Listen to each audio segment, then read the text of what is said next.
AI girlfriends are just around the corner, and it opens a Pandora's box of questions that we need to ask ourselves if we want to choose humans over AI in some areas of our lives.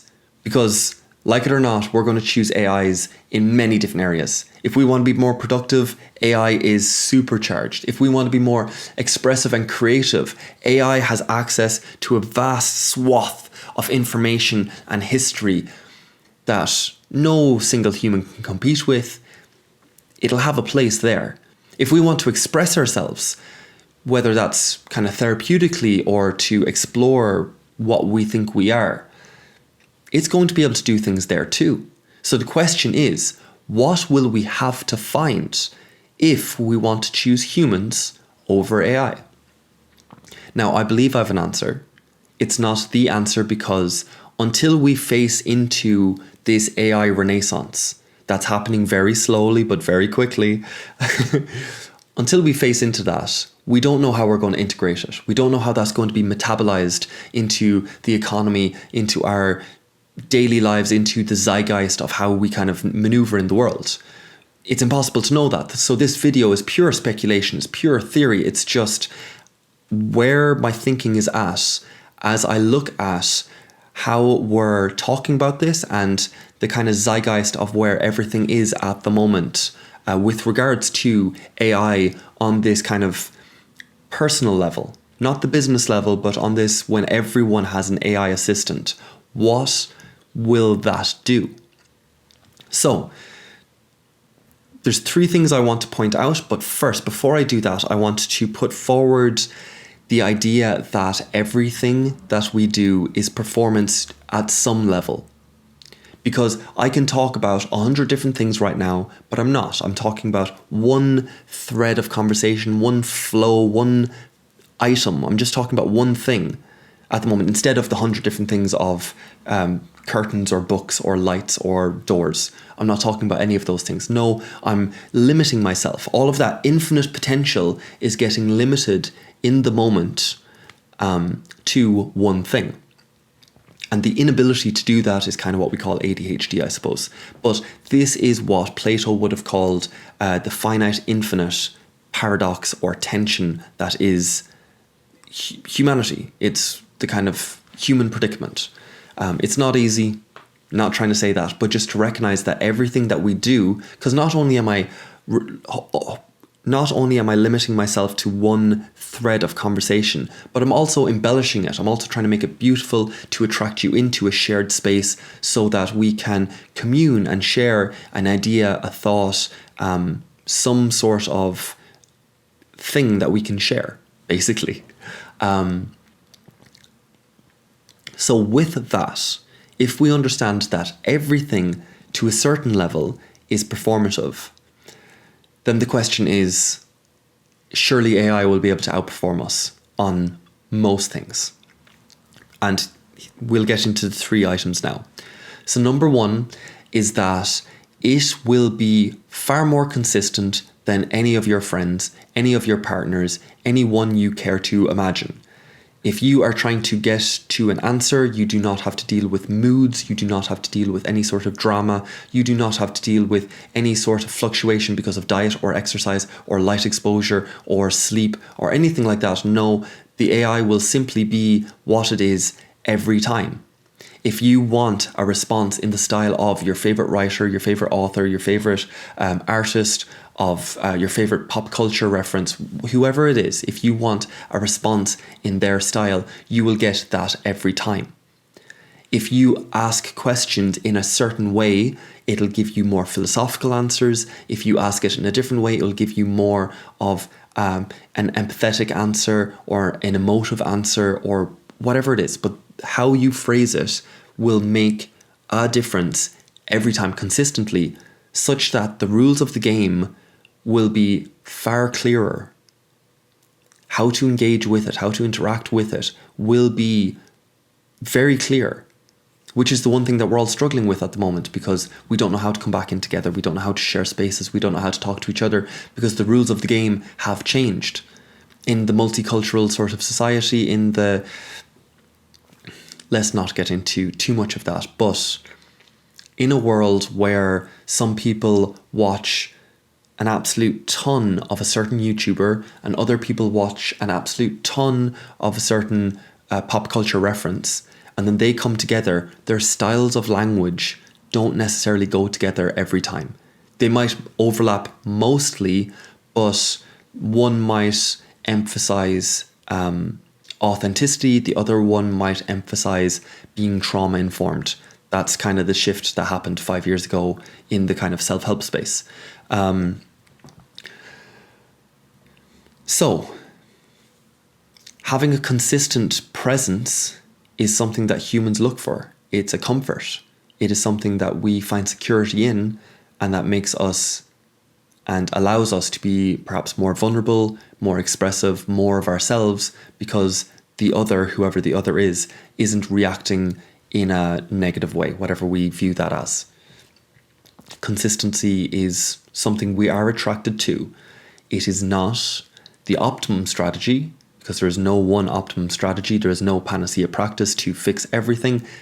We're going to get there. As I said, I do believe there's an answer to why we're going to choose humans. But for the moment, just to understand that the level of consistency will be a draw for us. It will pull us towards it. It will have a gravity of... it'll have a gravity that won't just affect the generation below us, that are being raised and will have this as just second nature. They won't see anything different. But my generation, who didn't have iPhones when we were in primary school, and the older generations who didn't have smartphones till they were out of college, it'll affect, like, that gravity will be felt by all of us. Number 2 is another gravitational force.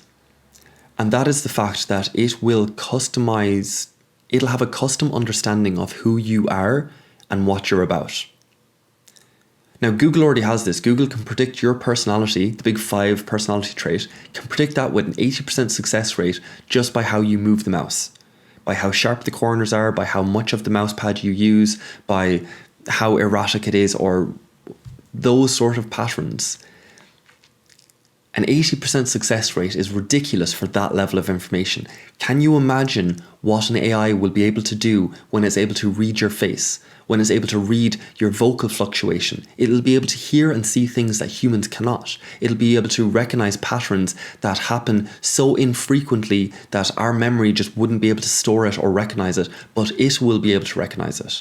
That every time you move in a certain way, your movement is more flowy today, therefore I imagine, like, it'll have those type of insights or inferences, whatever way you want to kind of try to anthropomorphize that, I don't know. But it will have have a customized understanding of who we are. It'll have a baseline level of who we are, very strong, and every time we fluctuate above or below that in any sort of direction, it will recognize that as something to take note of, and it will perhaps customize its response to us there. Now, we have that on a human level, but only at the deepest level of connection. We have that within our families, we have that with our closest friends. But those relationships take a lot of time. They've been built over years, perhaps. They take certain practices or certain commitments to keep returning back to them, to going camping during the summer, or going on holidays, or sharing a drink, or sharing a food, or whatever it is, whatever the communion is, whatever the shared experience is. It takes a lot of those to build a strong connection with other people, and to keep returning to that is a commitment. And that brings us to number 3, which is the fact that human relationships take commitments. They take duties. They take some sort of caring for the other. There's some act of service within our relationships with other people. The reason why I greet them with a smile and I say hi and I'm energetic as I bounce in the door is to offer that sort of energy into the room, because it affects how the conversation moves.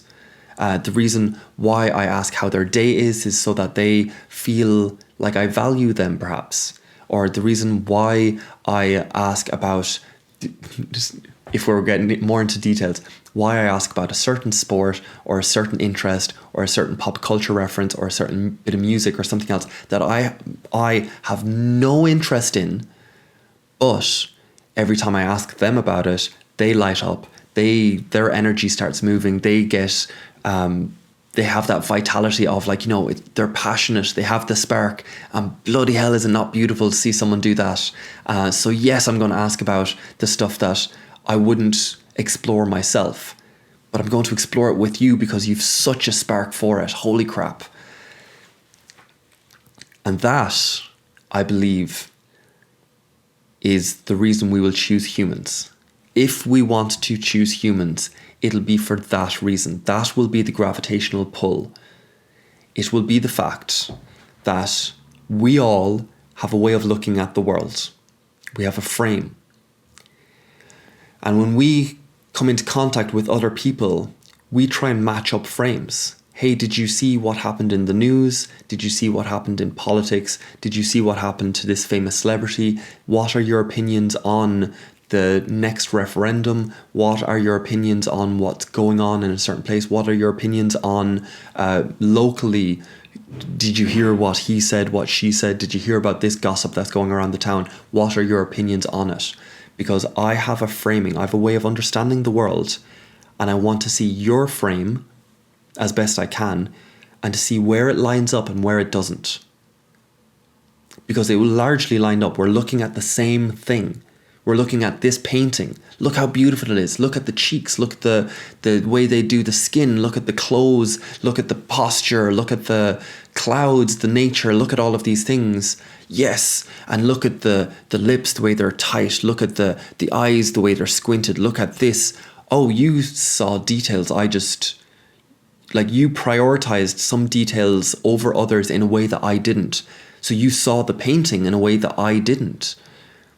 Therefore, you saw the world in a different way. And when we have those experiences in safe places, in good places, with people that we consider fellows, with people we consider comrades, with people we admire or love in whatever way we love them, that opens us up, which is what we really want as humans. We want to understand the world, yes. We want to refine down. We want to perfect. We want to get where we want to go to. We want to be masters. We want to dominate. But we want to be opened up to the new experiences, the moments of awe, the moments of wonder, the moments of play, of just like, I don't know what's going to happen next. We also have that circuit in us too. So there are these opposing forces. Again, we have a left hemisphere and a right hemisphere. We have a rest and digest nervous system. We have a fight or flight nervous system. We are a being made of two things. And having the assistance of a human to break our worldview into something that's new and interesting, perhaps. I don't think an AI will be able to do that. Or if it tries to do it, we won't care.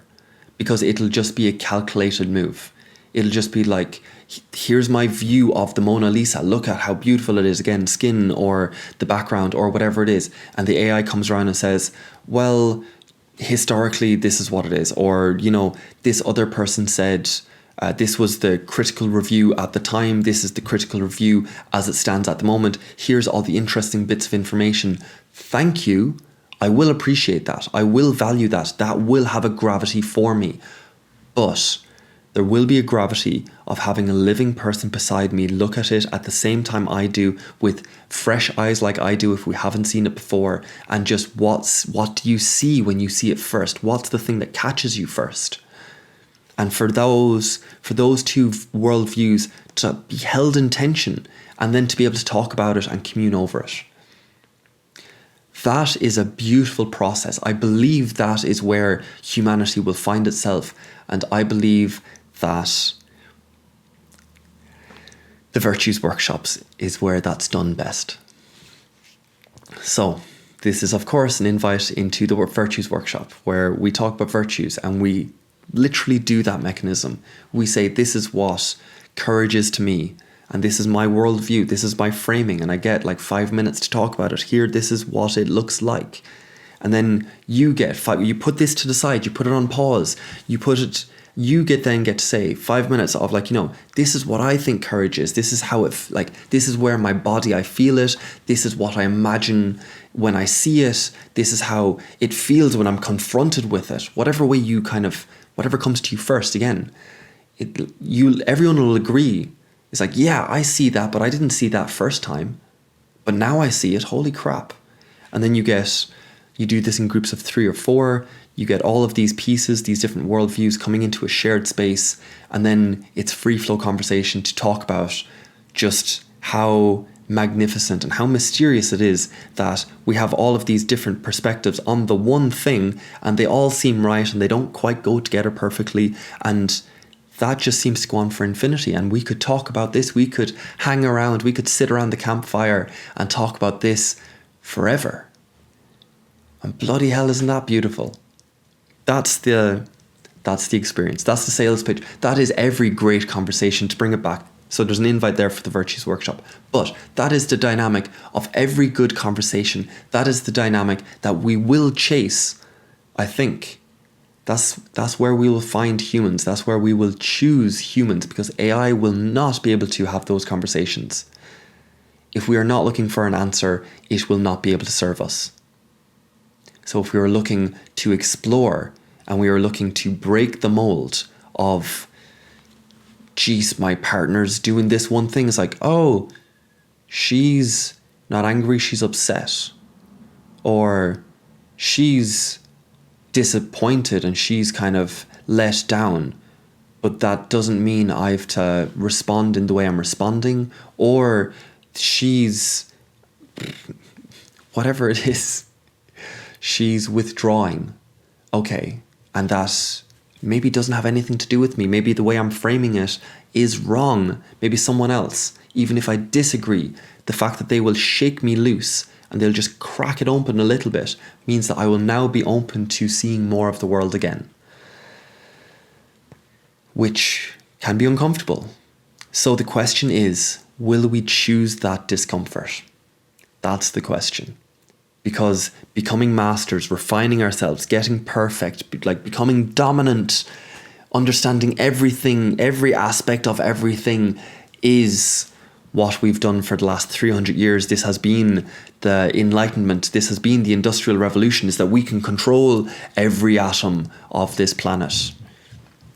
So the question is, will we choose to use the other side of our brain and say, there are things that we will never answer, things that we will never control, that just draw us forward, such as the virtues.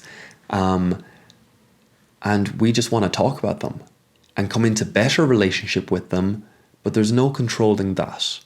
There's no controlling my partner. That just doesn't work. So can I talk to you in a way that opens me back out, that stops me from getting stuck in the pattern that I'm stuck in, because the stuck pattern isn't working at the moment. Same with my friends or at work.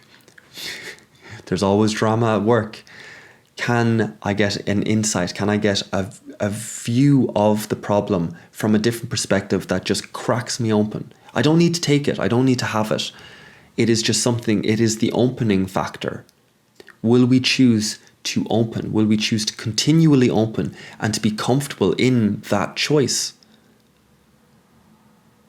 Because that's a hard thing to realize, that we do not know. Now, Socrates was called the wisest man in Athens because he knew that he did not know. He knew that every moment he thought he knew that he'd be right in some aspects, but he'd be making a mistake somewhere else because he'd be leaving out some details. And then we get deep into philosophy then at that point. So I'm going to stop there. I'm going to say, what will we need to find if we want to choose humanity over AI in certain areas of our life? I believe we will need to find within ourselves the urge to continually be opened up, for our worldview to be broken and to actually chase that, and to admire the people who chase that, and to admire the people and to lift them up, to valorize them. the people who continually open up their perspectives. Not the people who have it right and get it right every time, but the people who are willing to admit when they're wrong and who are exploring in good faith. Those people. Will we be able to choose that essence? Will we be able to choose that way of being in the world as something for ourselves, as something to valorize outside of us? And I suppose, will we find practices, ways, psychotechnologies, things that help us do that more often? So come along to the Virtues Workshop if you think that might be one practice that could work for you. Maybe nature's going to be the one that works for you. Maybe it's going to be some other practice, whether it's a combination of meditation, emptying the mind, and then imagination of what would the world be like if. Maybe it'll be some combination of practices that kind of pull you in one direction and then also pull you in the other direction afterwards, a day afterwards, whatever it is, and you'll hold tension between two practices. Beautiful. So, with that, I hope you've had a good week. I hope you're looking forward to the week to come. And thank you so much for your time and attention in exploring this item with me. And I can't wait to see you in the next one. Bye, guys.